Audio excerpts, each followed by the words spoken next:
Well, thank you for that. Hi, everybody. My name's Larry, and I'm an alcoholic.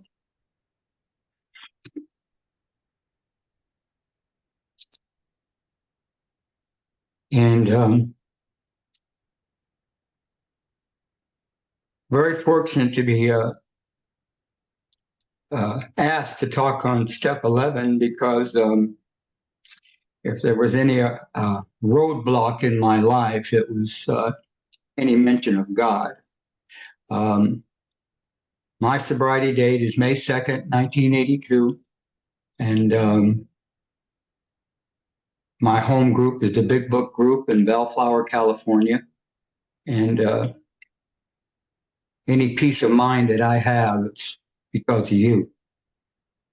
I chose this certain paragraph on page 97, but certainly there wasn't any evidence of a God who knew or cared about human beings.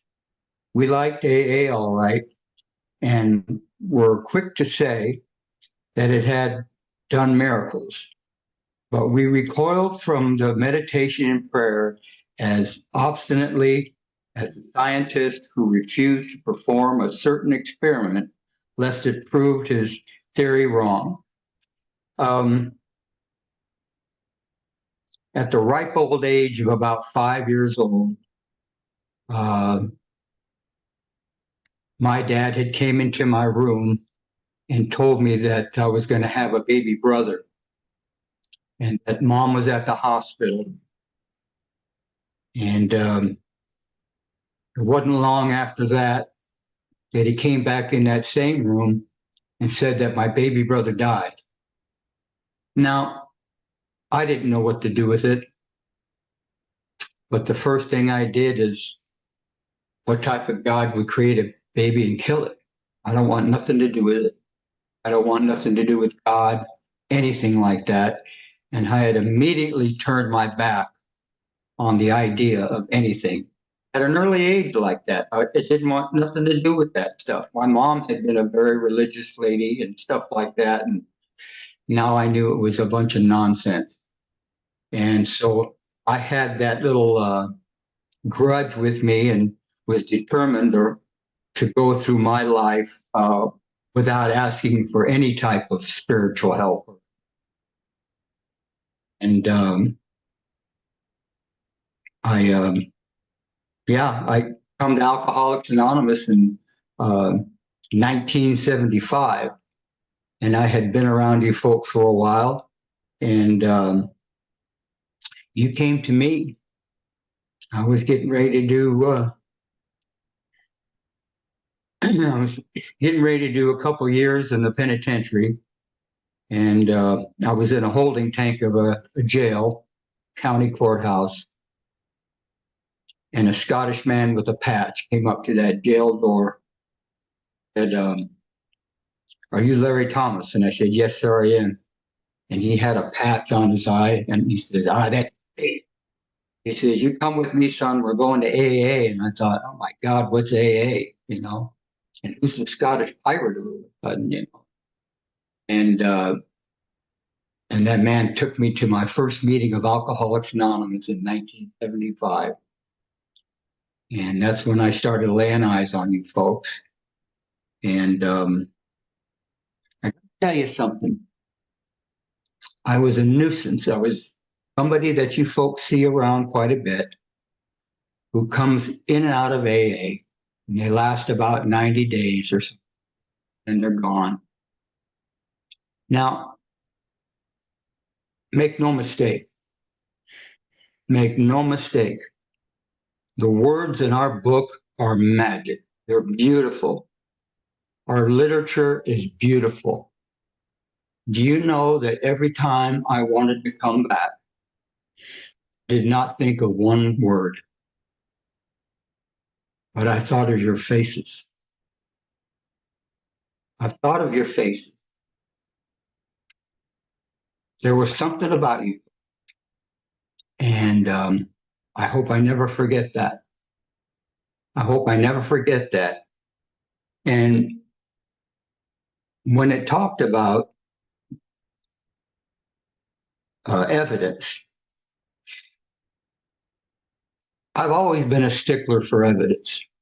I need to see it to believe it. And it takes me back to that third step on top of page 63, where Bill nails us.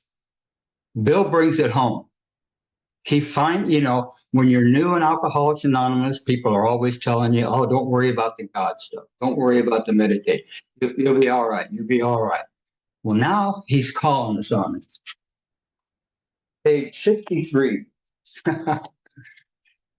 And how it works. He says, when we sincerely took such a position, I never had a position. I never had one. I've been avoiding it like the plague. All sorts of remarkable things followed. And he's calling me on it. And when I was about 10 years sober, this was being brought to my attention that the waiting game was over. I needed to make a contact with a power greater than myself somehow. But I didn't have any evidence. I couldn't find any evidence. And then because of going to a home group and being around you folks, it dawned on me that on every meeting night that I had, I was surrounded by people who should be dead, locked up, or insane. And look at them all. They were happy, joyous, and free. I was playing in the evidence. I was playing in the evidence. I didn't have to look any further. All I had to do was become a part of it. But I couldn't make that connection.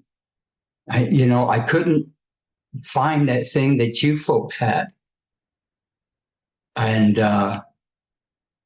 but I kept coming to my meetings and stuff like that. And I came to believe in the people. I come to believe in the people of Alcoholics Anonymous. And it seemed to have worked out for me because I'm a funny guy. I don't have the ability to separate God and AA. I can't think about one without thinking about the other. Not that out there. I have to keep it very simple. And that was something that I couldn't deny, was in the power of these rooms and the people. And once I started serving you, that was the thing about Alcoholics Anonymous. That's what I love so much, is that folks around me got me busy serving. They got me busy doing commitment. They got me doing something for the thing that I wanted so much from. I'm a something for nothing guy. I've been sitting in rooms my entire life waiting for you to do something for me. And all my life, well-meaning people of the cloth, people of medicine, people of the law, we're all trying to do one thing: separate me from alcohol. They were sure that if they could separate me from alcohol, everything would be all right. And what happens to people like you and I, you the alcoholic of our type, sobriety drives us to drink. If we could have survived without just drinking, we wouldn't need alcohol. If something happens to us, the desperation wears off. Oh yeah, we're desperate when we get here. But desperation is like any other emotion that I have. After about 40, 50 days, it wears off. And if I don't replace that desperation, exactly like what happened to Bill, and replace it with inspiration, I'm a dead man. See, that's what happened to Bill. Bill didn't just lay in a bed and some guy walk in and, hey, how you doing, pal? No, no, no. Remember what happened to Bill after that guy left? He's still laying in that same tea-stained bed that he had the experience in, and he's still laying in there. And a thought came to him: maybe I could carry this message and help a new guy, right? Maybe I could help a new guy. Now, you know what? While I lay in the hospital bed, the thought came to me: maybe I could carry them. I know how many of you had that thought your day. See, look at the show of hands. You know what I mean? No, no, no, no, no.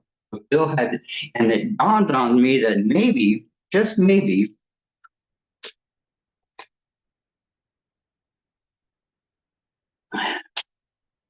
Bill was hoping and praying that what happened to him suddenly maybe could happen to us gradually. But the experience was the same. We'd be inspired to carry the message. You can always tell an inspired man and woman. They don't have to be told it's beating that. They know. They know, man. There's something about them. You know. And they do something with that inspiration. They start looking for folks to talk to. It's not ours to keep. You know, all my life, people have been telling me, you know, you need more self-confidence. If you had more self-confidence, you wouldn't get in so much trouble. Well, maybe with some folks. I needed more confidence in God. I needed to start relying on this thing that I'm sincerely trying to find a position. Now, what was my position to be? Well, from my inventory,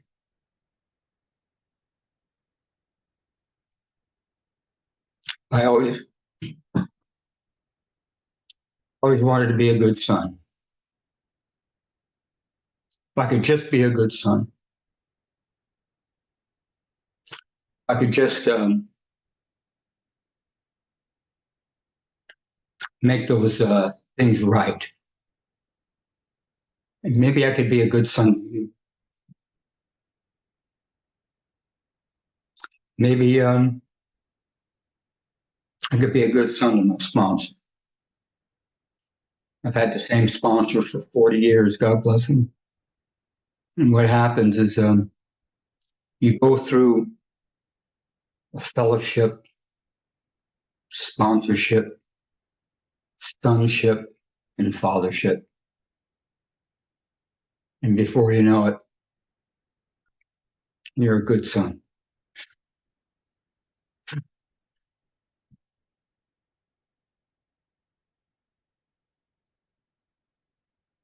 But that was going to be my position. That was going to be my position. Be a son that serves rather than a son that sulks. And Alcoholics Anonymous puts you right in line with doing it. There's something about the people can't deny. And that doesn't mean you're going to like them all or something, but there's a genuine spirit among us that people feel, you know. And I hope I'm always available to Alcoholics Anonymous to carry that message, to find that new guy, you know, to give somebody a phone number. Just ask him how he's doing. And they don't always have to be new, you know. And I think that's what I love about the God of my understanding. You see, there's an old man that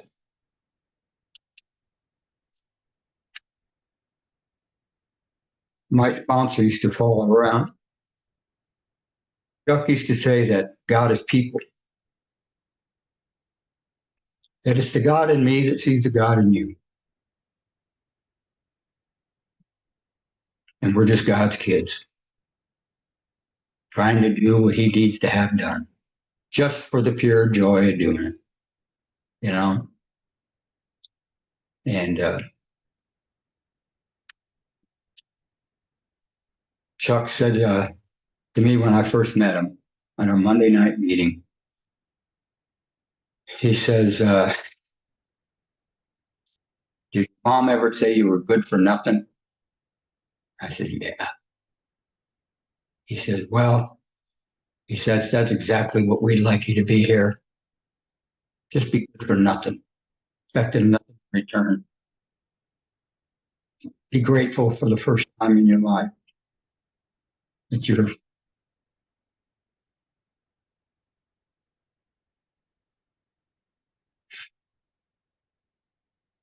part of this, you know? And I think it's a miraculous thing for folks like me and you to be wandering in the dark for so long. And then you finally actually feel like you're grabbing the hand of a loving God. And our deep pleasure is to serve Him, you know, do the things that He needs to have done. Get committed to getting. Don't dare and be a taker. You know, we've got plenty of those. And my life has gotten rich because of it. Rich with a sense of security that all is well. Surrounded by people who want to take care of Alcoholics Anonymous. You know what I mean? That book was written for us to change us. That's what that book was written, to change us. Isn't it amazing what happens when people get a couple of years? They think they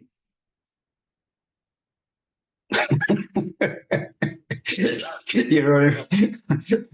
You just can't leave well enough alone, you know what I mean?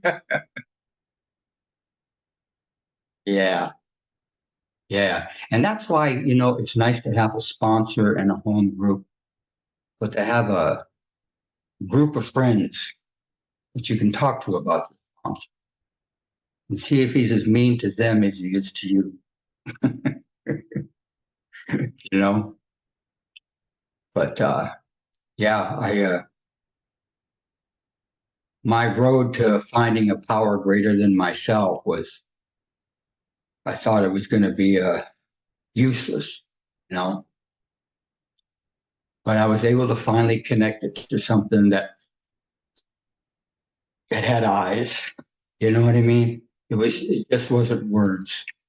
And it was the people saving my life, you know, people saving my life. And I don't know if I've traveled on long enough for you or not, but I think that's about all I got on this, if you don't mind. Michelle, and thank you for such a beautiful share.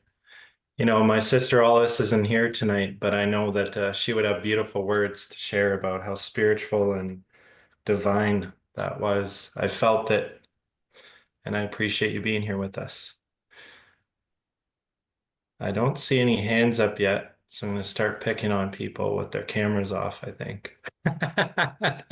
No, I'm just kidding. I'm just kidding. Marissa, come on in. Thank you. Hi everyone, Marissa May, alcoholic. Thank you very much, Larry, for your share this evening. And you mentioned kind of tongue in cheek at the end about friends who have the same sponsor. I was just wondering if you could share more about how that deepens your relationship with your sponsor to have others that you can check in with who are getting the same guidance. Well, actually, I don't check in with these guys. They're more like brothers, you know, and we have a camaraderie, a common bond, and uh, you know, my sponsor doesn't always want to go to the movies with me or anything, you know what I mean? Go to the drag races with me. So, I need a group of friends that I can do social things with, you know, the football games and stuff like that, and the drag races and stuff. And so it's nice to have a group of guys like that. Thank you, Larry, and thanks for the question, Marissa. Hey, Lil, come on in. Welcome. Hi, everyone. My name is Lil. I am alcoholic. Thank you, Larry. Great to see you again. And I have a question. You referred to having experiences relying on God, and I was wondering if you could go into more detail about what some of those experiences were or are. Yeah, I thank you for the question. I've never had any experiences with God prior to coming to AA. I avoided him like the plague, and I knew it was nonsense, and I had that resentment, and I was determined to go through life, you know, figuring out stuff on my own. And at the age of 11, I found whiskey, and I didn't need any God. And I was on my way, you know.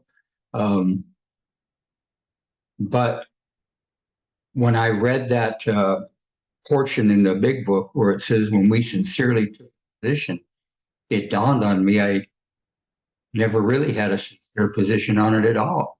In a lifetime avoiding it, you know?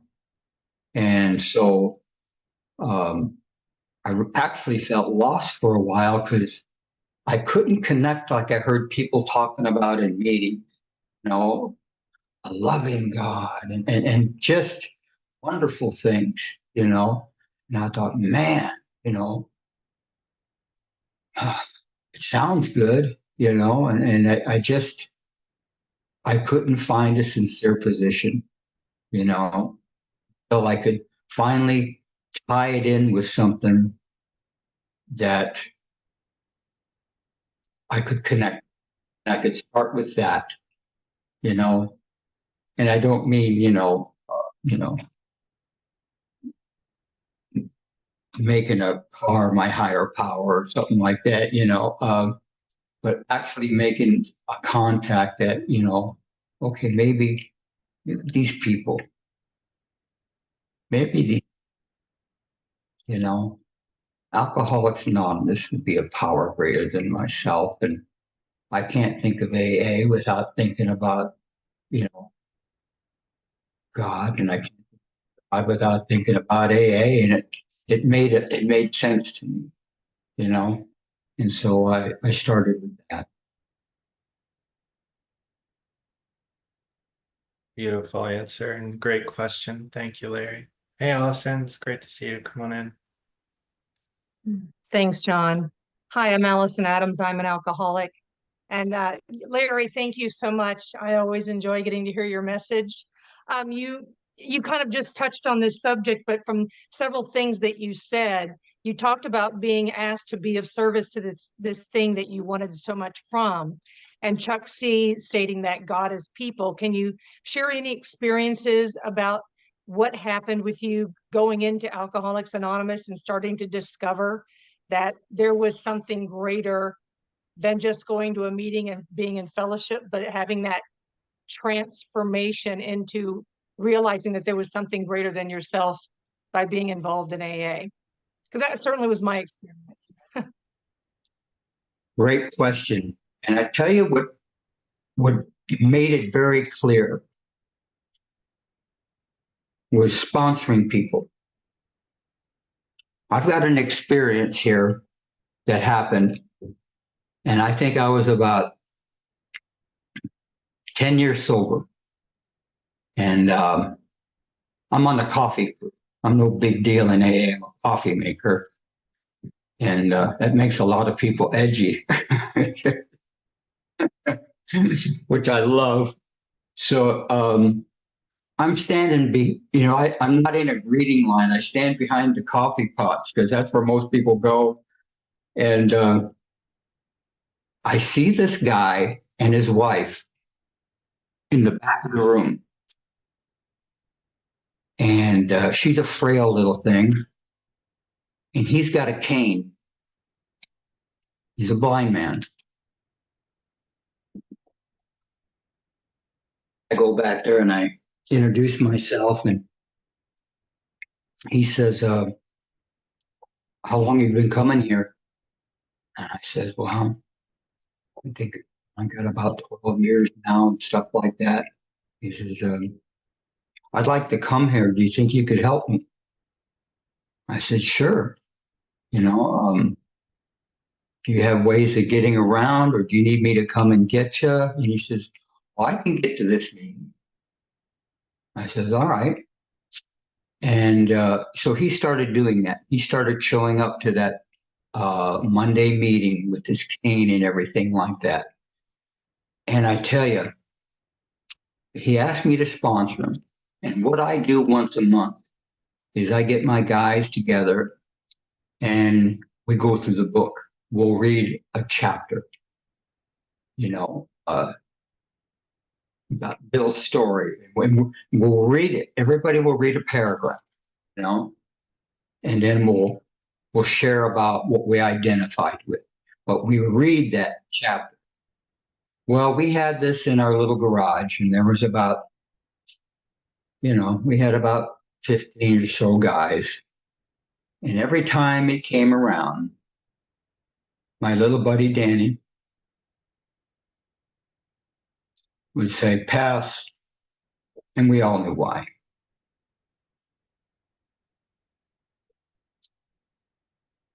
And this went on for several months. In fact, Danny almost had a year, and we're at our book study, and we're reading our book, and it comes around to Danny, and everybody's expecting pass.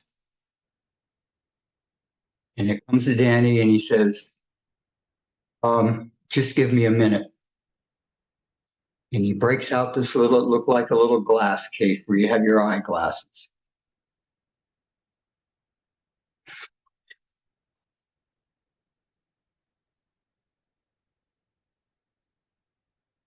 And he gets this little thing, and with this little magnifying glass, that son of a bitch starts reading, rarely have we seen.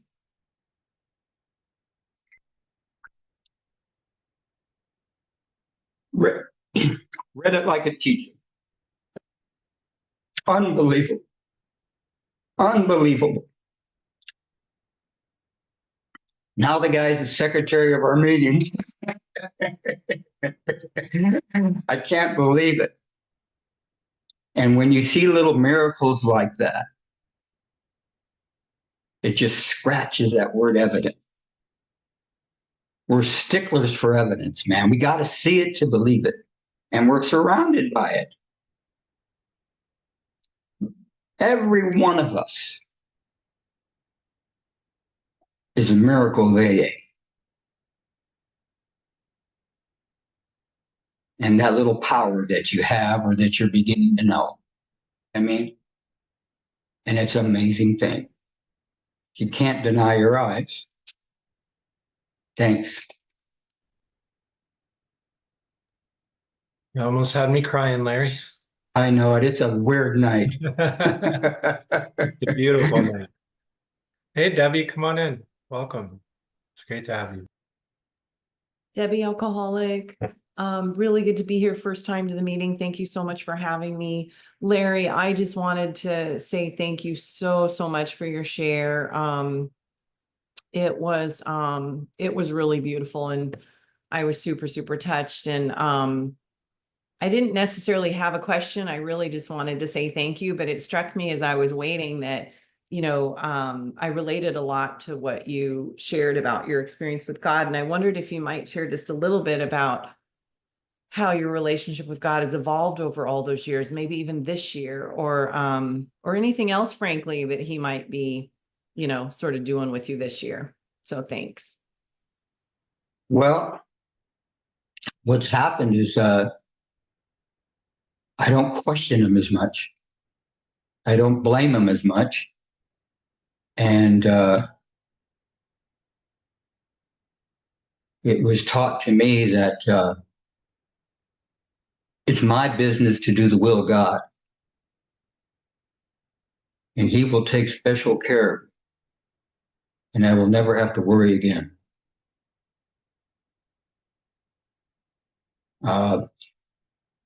You're not getting something for nothing here, and when you begin to, now I'm not saying I don't have my moments where, I get frustrated and, where are you now? That kind of stuff, you know what I mean? But I'm always reminded when I do have doubts and stuff like that, that I can go to him and that in due time, he'll have an answer.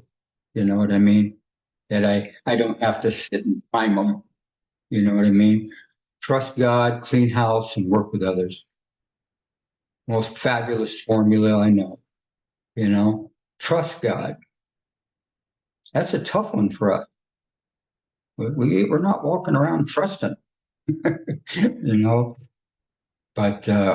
we certainly get to start somewhere, and I don't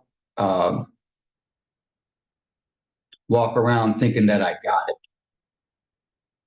but I certainly know that I get to serve it,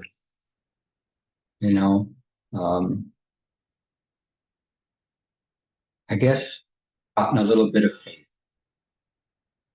gotten a little bit of faith. That's about it. Thank you so much, Larry. Brother Ali, come on in. Thank you, John. Great job, brother. Larry, nice to see you, brother. What a beautiful share. Every time you share, it just it has a special place in my heart, special depth and weight for me. So thank you for being here. You alluded to the importance of sponsorship, and you're having a sponsor, same sponsor for 40 years. Since my last drink, I've had 3, and this last one, Butch, he's been sponsoring me for a little over 8 years. And I gotta tell you, man, when Butch came into my life, it's as if like God put a key in my heart and just unlocked it. You know what I mean? And I know how special your relationship with Johnny is. And I was just wondering if you would take a little bit of time to just let us know maybe how you guys got introduced, the evolution of your relationship, the importance of that kind of sponsorship in your life, and perhaps how that kind of sponsorship has influenced your relationship with God. You bet. I was brought to Johnny by my first sponsor, who knew that I needed more than he had to offer. He knew that I needed to be in a busy group. And he was going to be doing some work outside the field, and he wouldn't be around as much. And so Johnny had talked at our meeting, and he says, you ought to go talk to Johnny and see maybe if he can give you a hand, And so I went down to Johnny's Monday night meeting, and I asked him, I said, I don't know what to do with my life. Would you sponsor? And, well, I'll give it a shot. All right. And he was a very cruel man. And he avoided me like the plague, you know what I mean? I would walk into the meeting and wanting to talk to him, and he would have a crowd of about 8 guys up there around him by the podium, and I'd be jumping like that to make sure he could see me, you know what I mean? And they would keep moving around away from me,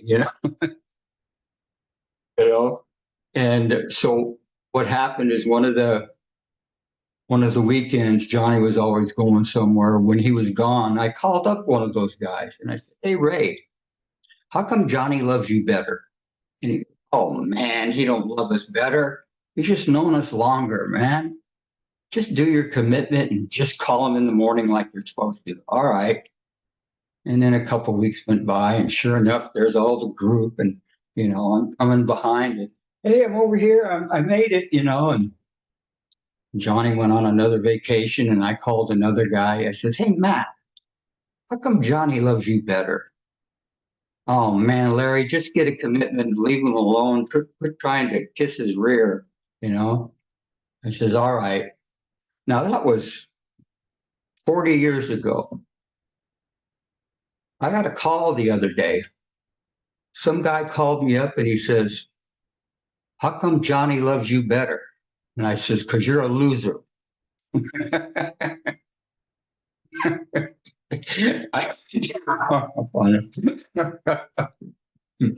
Such is the love of AA. He was mean to me. There was no. I was like a trained dog. He didn't know what to do with me. I had a bad attitude. So he put me on the coffee group. I've been there for 42 years. But I tell you what, that's what made our relationship grow. He wasn't there to be my friend, right? He was there to give me sponsor direction, take me through that book, make sure I'm serving that group, that's what I did. That's a great answer, Larry. It's beautiful stories. Thank you. Kathleen, come on in. Welcome. Hi, my name is Kathleen. I'm a recovered alcoholic. First time at this meeting. Thank you very, very much. I have a question. I hope it's not inappropriate. How did you come to peace with the resentment that you had towards God about a sibling dying? Well, what happened is I had to make amends on my through my fourth and fifth, eighth and ninth, and how am I going to ask forgiveness if I can't give it?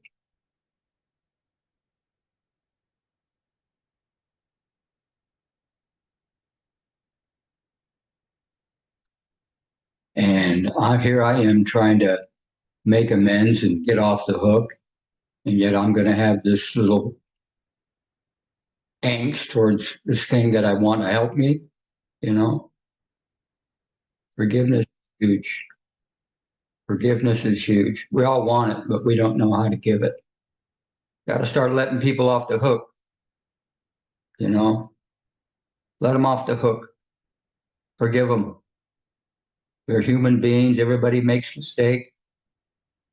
And yeah, forgiveness is a big thing. That takes a lot of trust in God. Trust your sponsor's advice. We got to start forgiving people. I got guys I sponsor and their mom's 65 years old and they're still mad at them. I asked him, I said, "Where's she at?" "She's at the house." I said, "Come pick me up. We'll go take her down." Teach her a lesson, Nah, forgiveness. Forgiveness is huge.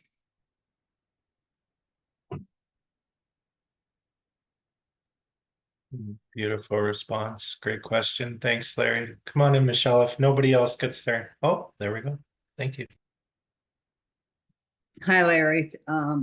Thank you so much. Your share really touched me, and I think not only the simplicity, but the actual emotion that you were showing. And when I got sober in 1975. I was 25. I thought I knew everything, and the God thing scared the daylights. I was ready to run out of the room, actually, but my husband was with me, so he had the car keys. And the old timers back then told me not to get hung up on the God thing. And I didn't get hung up on the God thing, because if I did, I wouldn't be talking to you tonight. But I did make the collective force of Alcoholics Anonymous my higher power for a while, for about 10 years, actually. And it was worked for a while, but then it stopped working. And I know that once I went to a God as I understand him, three elderly men took me on a spiritual journey that lasted, well, still lasting. They passed away. But so I guess my question is, the freedom I found when I let go of, I never thought of it like an individual as a God or a higher power, but just that collective force. Like you said, the people kept me coming back. I didn't want to be there for a long time, but I was there. So for me, when I started this spiritual journey and I started to feel the spirit actually enter me, I felt like I can't describe it, but all I know that it turned me into becoming a seeker, a seeker of more and more and more and more. Did that happen to you? Like once you made that switch, and because I had that resentment toward God too. Did you feel that kind of grow?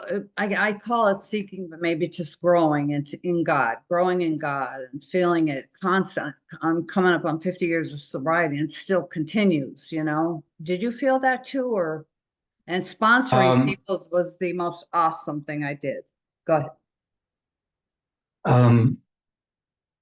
I didn't find like I needed to seek anymore, but just start trusting him and serving him.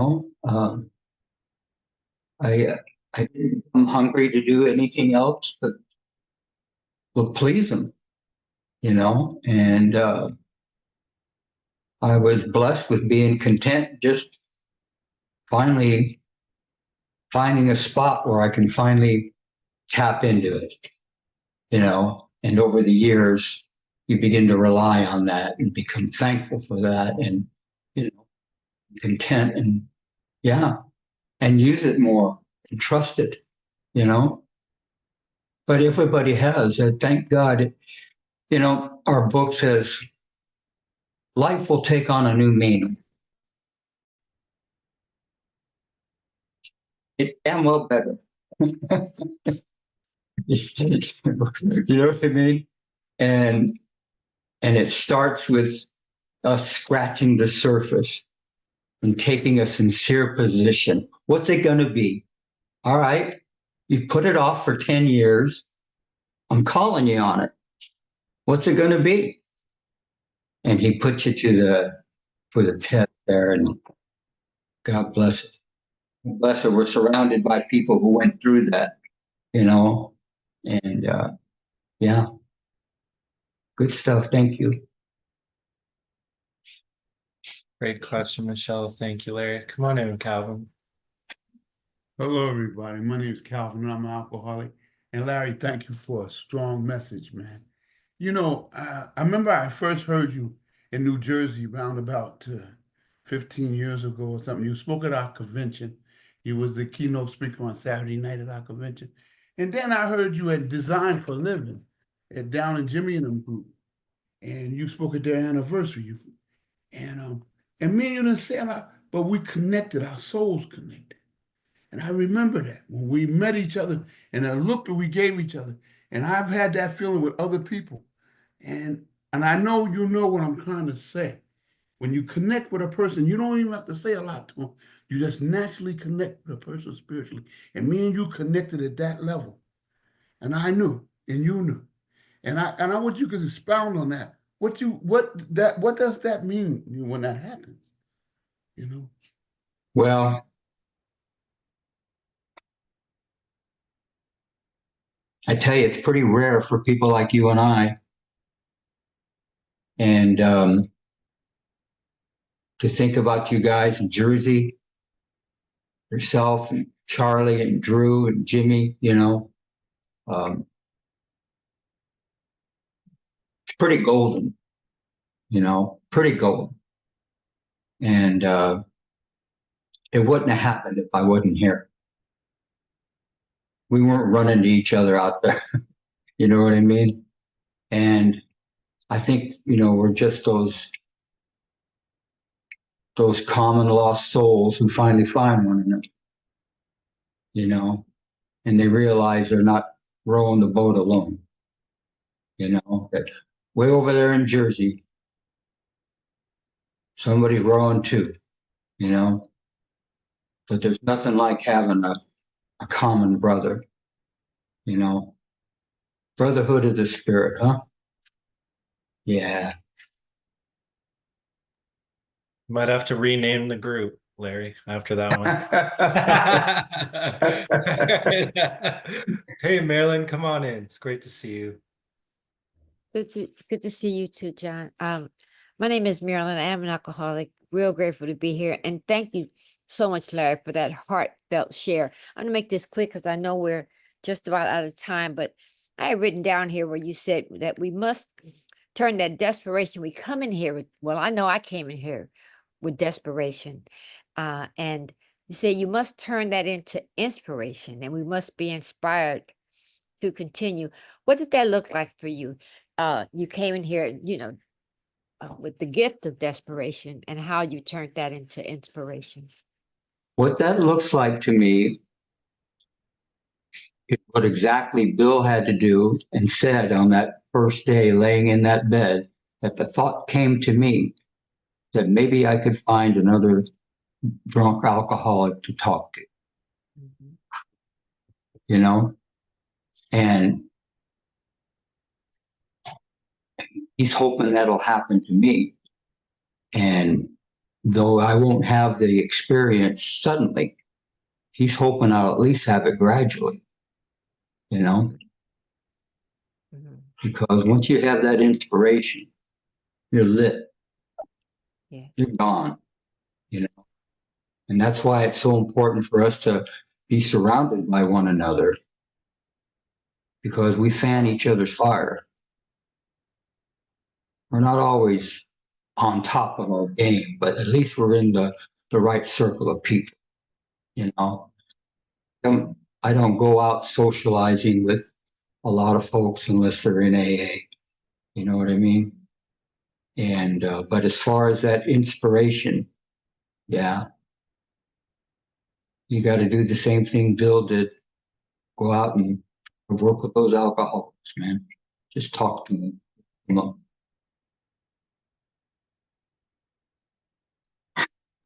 Thank you so much, Larry. Thanks, Marilyn.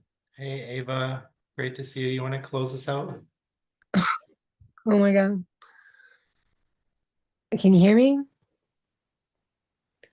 Can you hear me? No? Yeah. Yes, we can hear you. Yeah. Well, friends, I got sober in like 2009, right? And I stayed sober for a really, really long time. And I stayed with you guys for a really, really seriously long time. And I went out 2 days ago. In those 2 days, my daughter had me arrested. I was in the Kingston Penitentiary for 2 days. She she found alcohol in my room, so she started busting into my room, and I tried to keep her out. And I was arrested for assaults. I stayed in the Kingston Penitentiary for 24 hours, freezing because I was wearing a t-shirt. And then I had to walk home after that. I can tell you now that no amount of alcohol or anything else would have solved anything like that. I've been struggling for the last 4 days because of this. I've been through way too much. And I just know that I have to share this with you guys because you all know me. And I'm sorry. I'm sorry to all of you for like not being there and not like disappearing. My child's going through a lot of stuff, and I'm not blaming her for that. I'm just saying that we've been through a lot, like a lot of physical stuff and a lot of like emotional stuff. And I don't know what to do other than to continue to stay sober. And I swear to all of you, like all I did while I was sitting there was pray. Thank you to this group for being there for me. And I'm so sorry I've not been there for a few weeks, but we've been going through a lot in the last 4 weeks. And I love you. I just need to disclose that and need to tell you all that. Thank you. We love you, Ava. We're glad you're here. You have nothing to be sorry about.